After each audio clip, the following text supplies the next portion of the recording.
Sebelum kita memulai, alangkah baiknya kita berdoa terlebih dahulu. Bismillahirrahmanirrahim. Raditu billahi rabba wa bil islami dina wa bi Muhammadin nabiyya wa rasula. Rabbi zidni ilma warzuqni fahma. Artinya, kami ridho Allah Subhanahu wa Ta'ala sebagai Tuhanku, Islam sebagai agamaku, dan Nabi Muhammad sebagai Nabi dan Rasulku. Ya Allah, tambahkanlah kepadaku ilmu dan berikanlah aku pengertian yang baik. Amin. Tema E, wirausaha. Subtema 2, usaha di sekitarku. Pembelajaran pertama, beberapa usaha kecil yang sering kita jumpai contoh pada gambar di bawah ini. Salah satunya adalah bengkel, kantin sekolah, serta para penjahit. Sentra kerajinan keramik Pleret atau Purwakarta termasuk ke dalam usaha kecil. Kegiatan ekspor impor, contohnya Jepang melakukan spesialisasi dalam industri mobil dan mengimpornya ke Indonesia. Sedangkan Indonesia juga masih mengimpor beras dari Thailand dan Vietnam. Kegiatan impor ini untuk memenuhi kebutuhan dalam negeri Indonesia. Tujuan dari kegiatan ekspor impor adalah memenuhi kebutuhan dalam negeri akan barang dan jasa, mendorong meningkatkan produktivitas hasil produksi, memperluas lapangan kerja, menambah devisa negara. Contoh daftar riwayat hidup. Daftar riwayat hidup terdiri dari data pribadi, pendidikan non-formal atau kursus, kegiatan yang pernah diikuti, penghargaan atau prestasi. Benda magnetis adalah benda yang dapat ditarik oleh magnet. Benda non-magnetis adalah benda yang tidak dapat ditarik oleh magnet. Di bawah ini contoh benda-benda magnetis dan benda-benda non-magnetis. Benda-benda magnetis atau benda yang dapat ditarik oleh magnet adalah seperti klip kertas, gunting, paku kayu, jangka, kaleng. Tetapi benda yang tidak dapat ditarik atau benda non-magnetis seperti penghapus, kuas, dan lain sebagainya. Pembelajaran kedua, aneka bentuk keramik diproduksi oleh para perajin keramik Pleret. Berikut ini sebagai contohnya.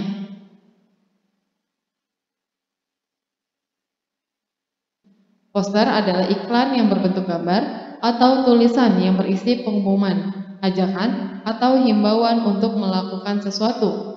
Poster biasanya dipasang di tempat-tempat umum yang strategis, seperti pasar, sekolahan, kantor, dan tempat-tempat keramaian lainnya. Kalimat yang digunakan dalam poster harus efektif, persuasif, serta mudah diingat. Langkah-langkahnya yaitu menentukan topik dan tujuan poster, merumuskan pesan yang akan disampaikan, merumuskan gambar dan kalimat yang akan digunakan dalam poster, persiapan alat dan bahan, membuat sketsa, tebalkan garis-garis menggunakan spidol atau lainnya, dan warnailah tulisan dan gambar ilustrasi menggunakan krayon, pastel, cat poster, atau lainnya.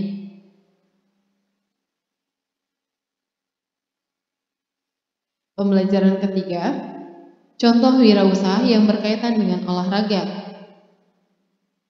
Toko peralatan olahraga dan pelatihan bulu tangkis. Pemanfaatan gaya magnet yaitu petunjuk arah pada kompas, mengambil benda-benda dari logam, menghasilkan listrik, merapatkan dua benda, menggantikan roda pada kereta api maglev, membantu mengubah energi listrik menjadi bunyi. Bagan daftar riwayat hidup. Daftar riwayat hidup terdiri dari data pribadi, pendidikan non-formal atau kursus, kegiatan yang pernah diikuti, penghargaan atau prestasi. Data pribadi terdapat nama, alamat, dan lain sebagainya. Sedangkan pendidikan non-formal atau kursus, yaitu kegiatan ekstrakurikuler atau kursus yang pernah diikuti di luar sekolah. Sedangkan kegiatan yang pernah diikuti, berarti kegiatan atau perlombaan yang pernah diikuti. Sedangkan prestasi, penghargaan atau prestasi yang pernah diraih saat mengikuti kegiatan atau lomba. Pembelajaran keempat, fungsi kemasan dan pengemasan. Dahulu, orang masih menggunakan bahan kemasan dari bahan-bahan alam, seperti daun-daunan, kulit buah, kulit kayu, pelepah, batu-batuan, kerang, dan kulit binatang. Fungsi kemasan pun sangat sederhana, yaitu hanya untuk keperluan membawa makanan yang tidak habis terkonsumsi ke daerah lain.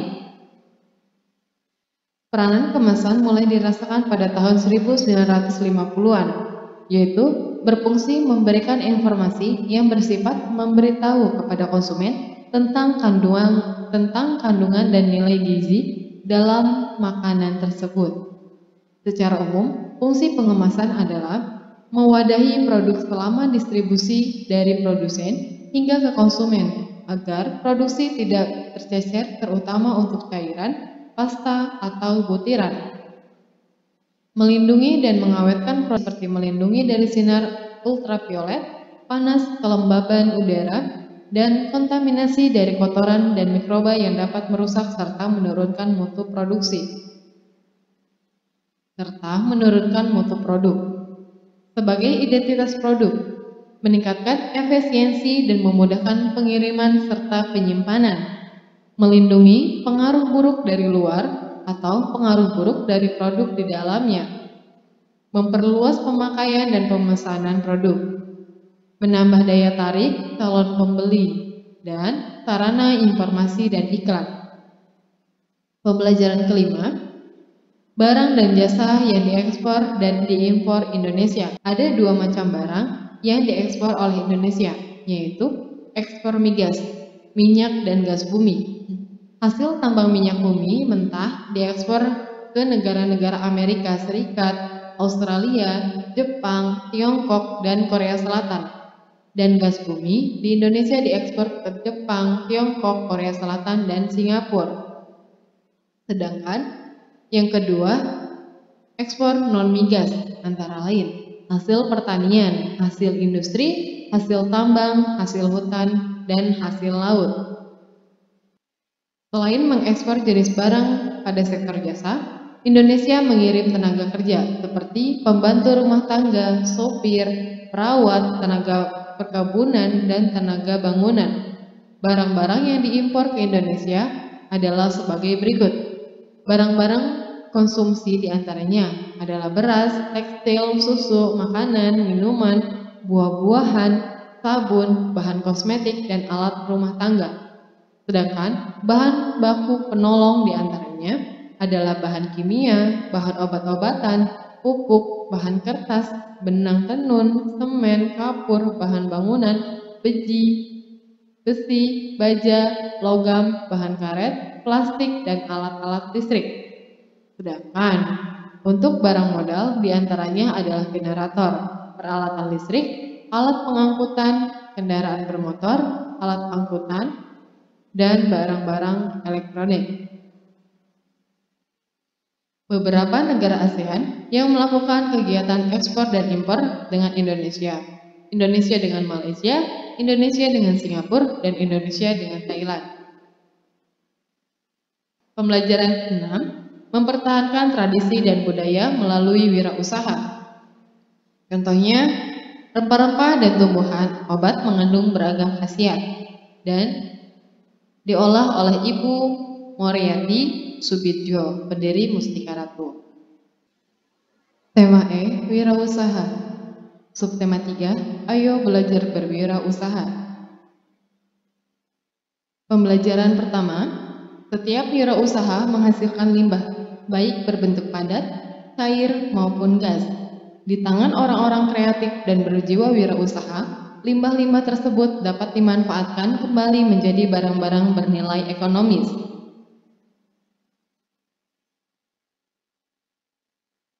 MEA dapat menyediakan lapangan kerja dengan keahlian beragam. Dampak positif MEA pada Indonesia, peningkatan ekspor, tersedia lapangan kerja ke luar negeri untuk bekerja menjadi lebih mudah. Dampak negatif MEA bagi Indonesia.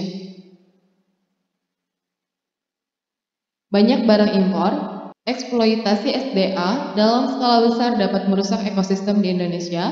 Tenaga kerja asing mudah masuk dan bekerja di Indonesia. Medan magnet. Medan magnet adalah daerah sekitar sumber magnet yang masih dipengaruhi oleh gaya magnet. Serbuk besi yang disebarkan akan tertarik ke arah medan magnet dengan pola tertentu. Ketika medan magnet memiliki kutub magnet yang berbeda, maka arahnya akan saling tarik-menarik. Ketika kutub magnet memiliki kutub yang sama, sehingga polanya akan saling tolak-menolak. Pembelajaran kedua, berbagai bentuk kemasan makanan. Kemasan makanan dan minuman memberikan pengaruh terhadap penjualan suatu produk. Manfaat reklame pada kemasan atau embalase, mengenalkan produk pada konsumen, membangun citra dan ciri khas produk, mendorong ketertarikan konsumen, membantu meningkatkan penjualan, mendorong konsumen membeli produk. Pembelajaran ketiga, cara membuat magnet dengan cara menggosok.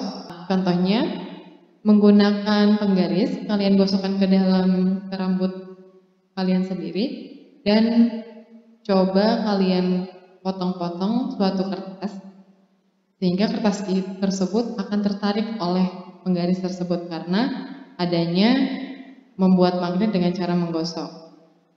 Sedangkan induksi yaitu mengaitkan atau menempelkan suatu benda yang bersifat magnetis beberapa benda lain. Contohnya ada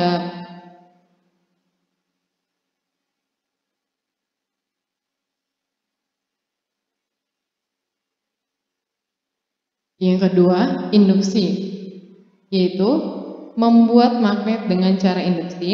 Contohnya, suatu batang magnet disatukan dengan sebuah paku karena paku memiliki sifat magnetis dan ada klip kertas, dia juga bersifat magnetis, sehingga dari batang magnet, kemudian paku dan paku tersebut bisa menarik suatu klip kertas yang ada di bawahnya. Itu adalah cara induksi. Tetapi induksi itu akan hilang ketika jaraknya semakin jauh karena gaya magnetnya akan semakin kecil. Mengalirkan listrik. Mengalirkan listrik berarti harus menggunakan sumber sehingga akan ada terjadinya arus listrik. Formulir pengiriman barang terdiri dari data penjual dan pembeli yang berisi identitas yang harus diisi dengan jujur dan lengkap. Di bawah termasuk contoh pengiriman barang. Pembelajaran keempat, untuk menjadi wirausaha yang terpenting adalah keinginan yang kuat dan memiliki jiwa wirausaha. Bacalah teks fiksi pada halaman 100-101, bejo dan kebejoannya. Yang pertama, bejo kecil sehari-hari membantu orang tuanya mengurus dan memandikan sapi.